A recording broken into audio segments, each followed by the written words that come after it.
Season 5 of The Crown was released earlier this month and viewers have been watching the royal drama unfold. Diana, Princess of Wales, plays a central role in the hit Netflix series as it chronicles the turbulence of the 90s within the House of Windsor. Her relationship with then Prince Charles is breaking down and both are engaging in extramarital affairs. However, while Diana's love interests do appear in the program, they do not play leading roles, a decision that has been questioned by royal commentator Kinsey Schofield. During a conversation with Talk TV presenter Christo Falfas last week, Ms. Schofield noted the emphasis placed on the Al Fayeds, Dotty and his father Mohammed. "I understand why it's important to paint Al Fayed because we're going to have the introduction of Dotty," she said. "But I also don't like how much backstory we're getting there." Speaking on her Today for Daily podcast, she mentioned Dr. Hassanet Khan, a heart and lung surgeon whom Diana started dating a few years after her separation from Charles. She described him as one of the princess's true, deep loves, who in the show is just a flash in the pan. Mr. Falfas interjects to point out the episode which depicts the early stages of Diana's relationship with Hassanet. In a scene the commentator describes as quite beautiful, the princess, played by Elizabeth Debicki, and Hassanet, Humayun Saeed, go to the cinema and share a bag of crisps. Ms. Schofield said, "Well, enjoy it because has gone.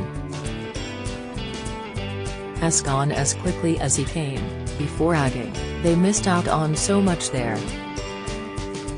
Has proving them wrong." Even Diana Piers Morgan backs King Charles as he slams doubters since the sad news of the Queen's death. The newly appointed King Charles III has been mourning in public alongside his family members. In his latest column, Piers Morgan backed the royal as he slammed doubters who may believe he can't fulfill the duties his mother had. Read more here. Diana and Hassanet enjoyed a 2-year relationship after meeting during the summer of 1995. The husband of the princess's friend, Una Toffolo, was recovering from heart surgery at Royal Brompton, where Hassanet worked at the time. "At the time, I was working for Professor Yacoub, the heart surgeon, and Mr. Toffolo was one of his patients, so I was involved in his medical treatment and care. I first met Diana when I had occasion to speak to Mrs. Toffolo, whose husband was required to stay in hospital for some time," Khan recalled in 2008. Diana would visit him on a regular basis. From what she had seen during her visits, Diana became very interested in the workings of the hospital. He added, "I found Diana very down to earth and she made everyone feel at ease. I did notice that she was also very flirtatious with everyone. Over a period of time, we became good friends. Shortly after, that friendship evolved into a romance and by September of that year, the pair were dating." Diana's friend has previously opened up about the royals' relationship with Hassanet, who she nicknamed Mr. Wonderful, in an ITV documentary to commemorate the 25th anniversary of the prince's death.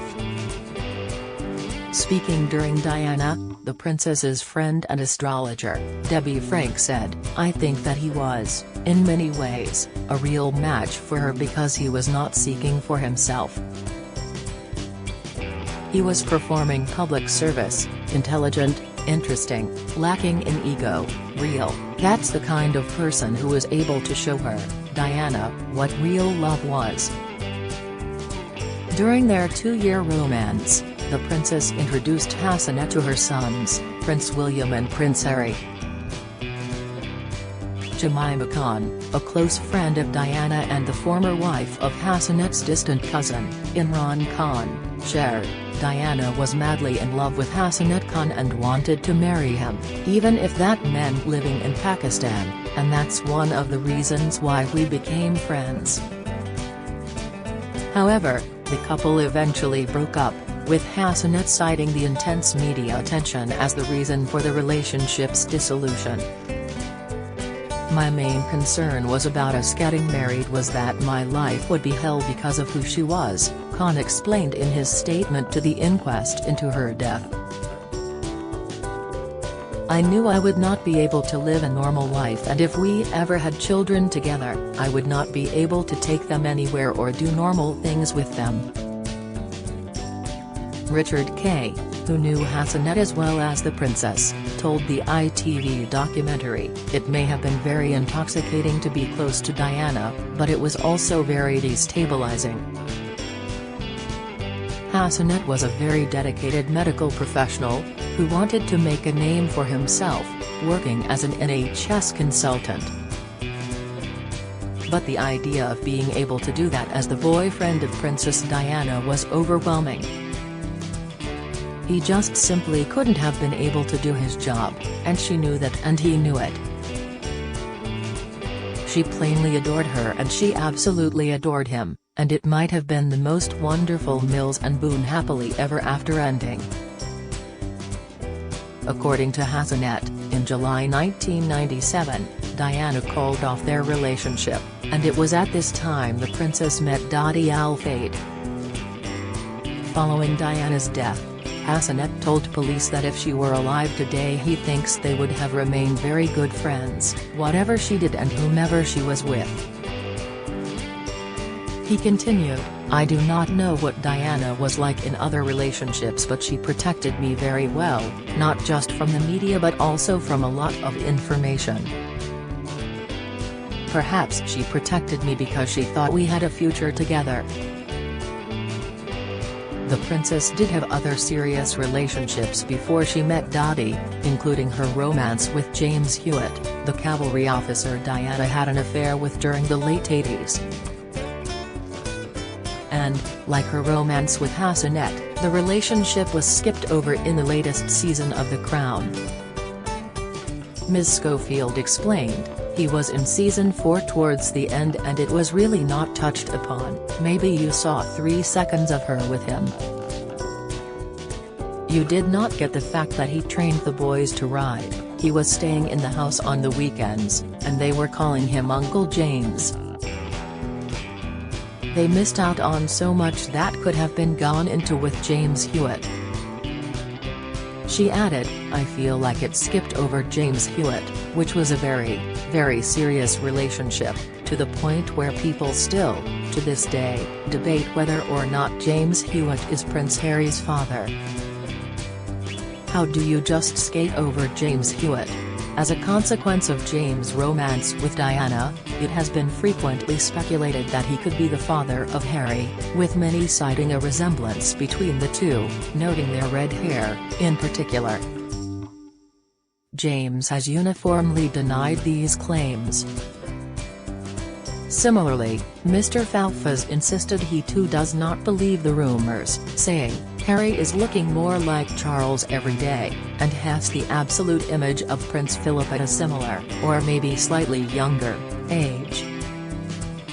So I think certainly when he was growing up, people could look at him and wonder, but now has the absolute image of his father and his grandfather."